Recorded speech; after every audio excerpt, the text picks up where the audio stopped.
2-1 pour les Français. Vous avez vu le résumé de Virginie. Les Bleus doivent-ils remercier l'arbitre ce soir? Oui ou non? À vous de jouer. Nous passons dans les rangs pour recueillir vos réponses. Mélisande, on remercie l'arbitre, Monsieur Antonio Nobré. Pas particulièrement. Non. Monsieur Penaud. Absolument pas. Absolument pas. Monsieur Rouillet. Complètement. Complètement. Monsieur Villas est demandé? Oui, un peu.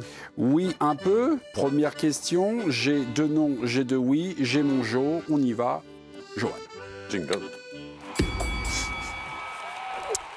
C'est donc un super duel, j'en profite car évidemment c'est une émission d'actualité, je me croirais présentateur sur BFM. Nous avons les cartes joker, si à un moment dans l'émission, voilà, vous avez compris ce que vous accorde ce pouvoir, les cartes joker, cher chroniqueur, vous pouvez la regarder et la dégainer. Et Olivier a susurré à Nico, je commence. Oui, bah, c'était entre nous. Oui, voilà. On a vu ta carte. On peut plus parler, c'est incroyable. Voilà, ouais, j'ai vu votre carte, normalement il faut la cacher. Faut pas. Moi je l'ai vu. Ah non, non, non, mais oui, non, j'ai rien fait. Il n'a rien à cacher. Excusez-moi. Non, je vous ai pas Attendez, je vais la cacher, bougez pas. Oui, je l'ai vu. Je sais que C'est de l'autre côté en fait qu'il faut pas Je voir. sais que j'ai une mémoire de poisson rouge, mais enfin j'ai vu votre carte. Mélisande et Hervé qui ne remercient pas l'arbitre et qui va commencer. Eh bien, on va commencer par la jeunesse, dire moi, puis après Mélisande terminera. Hein Et après la beauté. La beauté, et après la beauté. D'accord, très bien, Le merci sexe beaucoup. appeal. Oui, d'accord. Bon. Les Bleus doivent-ils remercier l'arbitre? Oui, Olivier Rouillet, on vous écoute. Bah écoutez, remercier l'arbitre, oui. Alors c'est le VAR surtout, parce que l'arbitre, lui, le pauvre vieux, il a arbitré son match comme il l'a senti, avec peut-être un esprit de jeu, mais malheureusement, il y a des mecs et il y a un règlement. Donc le football s'arrête. L'instinct de jeu n'existe plus. Ce qui est important, c'est le règlement. Donc on appelle l'arbitre. Donc l'arbitre, qu'est-ce qu'il fait? Bien sûr, oui, j'ai vu le mec, il regarde, il marche sur le pied, mais il y a faute. Bon, il tire un peu. Sur les corners, tout le monde tire les maillots, mais on s'en fout. Mais là, alors que même le joueur français ne bronche pas. Il ne réclame rien. Donc oui, l'arbitre a sauvé l'équipe de France. Ok, Hervé Penaud, à vous de jouer. Ah oui, il a tellement sauvé l'équipe de France, figurez-vous, il a mis l'équipe de France à 10. Ah bah alors qu'il n'avait pas vu la faute, il a effectivement allé voir le VAR et il a expulsé tout à fait normalement Tchouaméni, ce qui prouve qu'il n'a pas du tout avantagé l'équipe de France. Sur la dernière action, il y a évidemment un tirage de maillot, donc qu'est-ce qu'il a fait? Il a simplement appliqué le règlement. Alors si un arbitre qui applique le règlement, ça veut dire qu'il favorise l'équipe de France, non, c'est pas possible ça. Donc rien à dire du côté de l'arbitre, il a fait le boulot qu'il devait faire. Nicolas Villas, plutôt oui. Quels sont vos arguments, Nicolas? Alors moi, j'ai envie de dire, et on peut remercier l'arbitre, mais j'ai envie de dire, on peut remercier l'arbitre d'avoir fait son boulot finalement. Moi, le premier penalty, on peut le siffler comme on peut pas. Et c'est vrai qu'il est influencé par l'assistance vidéo, je suis assez d'accord. Le tirage de maillot, moi je le vois pas à vitesse réelle.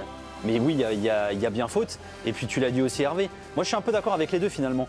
Il met un bon carton rouge. Mais moi, j'ai envie de te dire, oui, il a fait son taf, quoi, en fait. On peut lui dire merci d'avoir bien fait son taf. Il a utilisé l'outil comme il le fallait. C'est un 3 contre 1. Très bien, peut-être un 3 contre 1. Oh, je sais pas, je suis Mélisande mitigé. Gomez, vous achevez Olivier Rouillet et Merci, Olivier va nous Olivier. quitter au début de Merci à l'émission. Nicolas. Mélisande, à votre tour. Non, mais il a raison. J'achète personne, mais déjà, ça me fatigue prodigieusement qu'on fasse systématiquement à chaque fois des articles, des débats sur les arbitres qui sont donc des acteurs du jeu et qui n'ont pas plus ou moins de poids que les 22 autres. Et en l'occurrence, ce soir, il n'y a absolument pas matière à polémiquer. Ça me rappelle Auxerre Marseille avec le pétage de plomb des Marseillais. Il n'y a pas matière à polémiquer. Il met un rouge parce qu'il y a rouge. Il siffle pénalty parce qu'il estime qu'il y a pénalty. Il annule le but parce qu'il estime qu'il y a une faute. Il n'y a pas de scandale et on va reparler de l'arbitre. Donc non, l'arbitre, il a fait son boulot. Je suis tout à fait d'accord. On lui dit merci d'avoir bien bossé, mais rien de plus. Il a favorisé personne. Nous n'avons pas employé le mot corruption pour introduire. Mais on n'en était pas loin. On n'en était pas loin. Les Bleus doivent-ils remercier l'arbitre? La formule, voilà. Oui, mais ça voulait dire quand même quelque chose. Donc c'est toujours Habile. Oui, Et ambigu. Habile et ambigu. Les Bleus doivent-ils remercier l'arbitre? J'ai 2 oui, j'ai 2 non. Président, vous avez écouté cette joute, ça s'est transformé en 3 contre 1, oui. on l'a bien noté. Est-ce qu'on soutient le camarade Olivier ou on le lâche en race campagne? Non, vous pouvez me lâcher, c'est pas un problème. Non, c'est un peu dérangeant de commencer l'analyse d'un match de l'équipe de France par l'arbitrage. Bon, après, on peut en parler puisque la question est posée. Dire que c'est absolument pas de polémique, moi je trouve que c'est exagéré quand même, parce qu'il y a quand même, pour moi, des questions qui peuvent se poser sur les situations de jeu. Et on est du côté de la France. J'aurais bien voulu entendre mes collègues. si ça avait été l'inverse, c'est-à-dire un penalty accepté pour l'Islande sur un joueur qui court sans le voir. On va se Qui connecter marche, dans quelques minutes. et qui marche sur un joueur. Donc ça, on peut estimer qu'il y a faute ou pas. Donc à la limite. Après, je rejoins Olivier, l'action de Konaté, il réclame rien en fait. Si vraiment il estime que c'est une faute ou tu vois, ou ça l'empêche d'intervenir, je pense que ça aurait été le premier à réagir vis-à-vis de l'arbitrage. Après, il y a eu. Donc, moi, je pense qu'on est plus sur un. C'est quoi oui, un peu plus remercier l'arbitrage. Voilà. Mais sans que Mais souvent, quand ça nous arrange, on dit que c'est pas. Oui, il y a eu faute. non, ça n'a rien à voir avec ça. Non, mais si le pénalty avait été pour l'Islande et le but aurait fait à la France, à la dernière minute, vous auriez dit non, il n'y a rien à rajouter. Si je puis me permettre. complément d'information. Non, mais juste, j'ai le sentiment, franchement, quand je vois un match comme celui-ci, je me dis que le métier d'arbitre, pour moi, il a disparu. Je vous le dis tout net. Parce que l'arbitre, en fait, on s'aperçoit la seule chose qui lui a fait réagir, c'est parce qu'on l'appelle, parce qu'il y a un mec qui est dans un bureau, dans un car ou ce que vous voulez, et qui est en train d'analyser le match avec le règlement, etc. C'est une aide, non?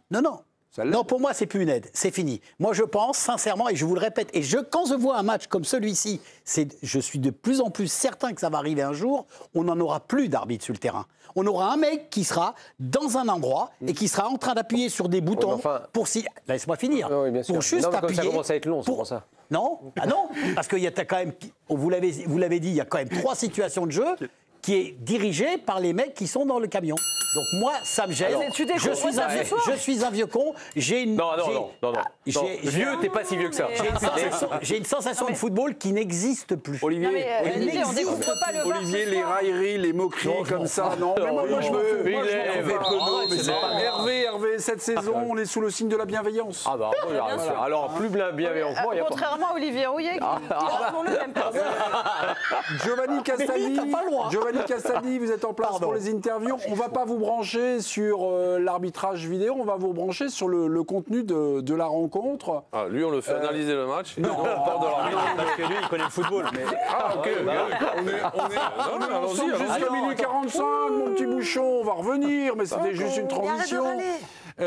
Giovanni, vous parlez à je ne sais qui, mais voilà. Mais Giovanni, sur la liste du match, sur ce que vous avez vu ce soir par rapport au contenu qui était prometteur en première mi-temps contre l'Ukraine, est-ce que vous êtes déçu, pas déçu? Quelles sont vos impressions à la sortie du stade?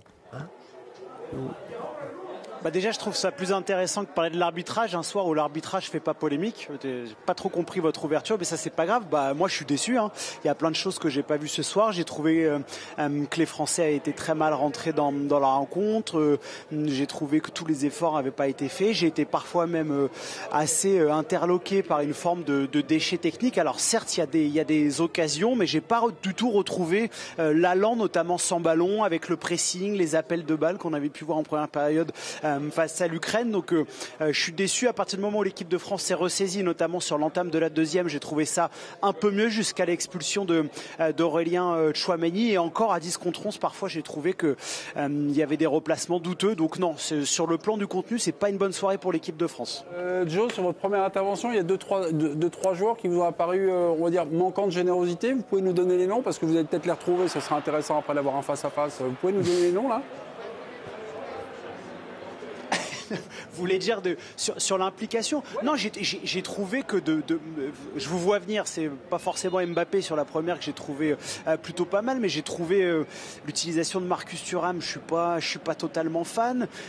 J'ai trouvé qu'il y avait non, pardon monsieur, excusez, ouais, pas de souci, le mec passe devant la caméra en fait. Et donc voilà, je trouve qu'il n'y avait pas la même fluidité dans les déplacements. Est-ce que c'est dû à l'organisation qui était mise en place, l'absence de Désiré Doué, le fait que Bradley Barcola soit sur le côté droit alors qu'il soit plus à l'aise sur le côté gauche, je ne sais pas. Et puis j'ai trouvé dans le déchet technique, là, j'ai pas trouvé de lien en fait entre, à part Michael Olise qui l'a un peu fait, j'ai pas vu une très belle relation entre Thuram et Mbappé notamment. L'apport des latéraux, Théo Hernandez ce soir, je l'ai vraiment trouvé pas bon du tout, il a quasiment rien proposé. Donc voilà, j'en attendais plus de ces hommes-là notamment. Quelques minutes, Giovanni Castaldi discutera avec le coach Didier Deschamps sur un bon bilan, 2 matchs de victoire, mais un contenu qui s'érode au fil des matchs. On attendra les questions piquantes de Giovanni Castaldi. mes amis, on a eu tout là ce ressenti du stade. Est-ce que vous êtes Voilà. Est-ce que vous partagez le point de vue de Giovanni, erreur technique? 100% d'accord, 100% d'accord. Mais on avait parlé déjà à la mi-temps, les erreurs techniques, et ça s'est pas spécialement amélioré en deuxième mi-temps. Même Non. le début de deuxième mi-temps, j'ai pas trouvé ça exceptionnel non plus. Il Non. s'est pas passé grand-chose. Non, on a vu une équipe de France très positive. D'ailleurs, c'est marrant parce que vous faites 2 matchs, en gros, vous avez fait une bonne mi-temps.